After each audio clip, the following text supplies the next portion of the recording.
श्रीमद्भागवत गीता यथारूप अध्याय 18 संन्यास की शुद्धि द परफेक्शन ऑफ रिनंसिएशन। श्लोक 25। भगवान इसमें अर्जुन को और अर्जुन के माध्यम से हम सबको ये बताना चाहते हैं कि तामसिक कर्म किसे कहते हैं।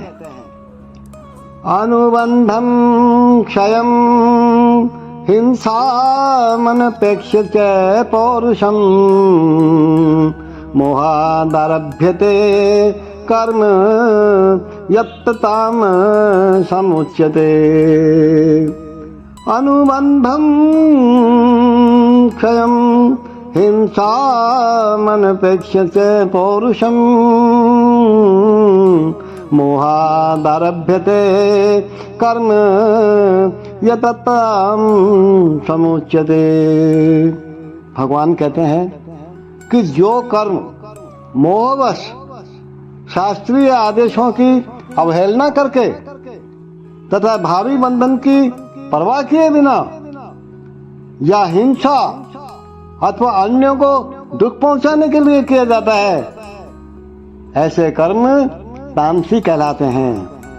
देखो, मनुष्य को अपने कर्मों का लेखा राज्य को अथवा परमेश्वर के दूतों को, जिन्हें यमदूत कहते हैं, देना होता है।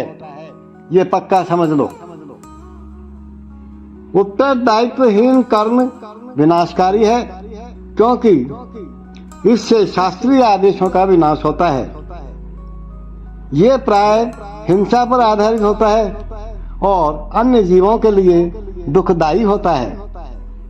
उत्तरदायित्व से हीन ऐसा कर्म अपने निजी अनुभव के आधार पर किया जाता है, और यह क्या कहलाता है? यह मोह कहलाता है। ऐसा समस्त मोहग्रस्त कर्म तमोगुण के फलस्वरूप ही होता है। ओ Arjun, that action performed in illusion is disregard of scriptural injunctions, and without concern for future bondage or for violence or distress caused to others is said to be in the mode of ignorance. See, one has to give account of one's actions to the state, say state government or any government, or to the agents of the Supreme Lord called the Yamdut. Responsible work is destructive because it destroys the regulative principles of scriptural injunctions.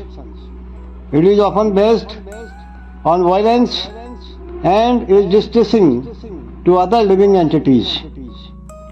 Such irresponsible work is carried out in the light of one's personal experience. This is called illusion.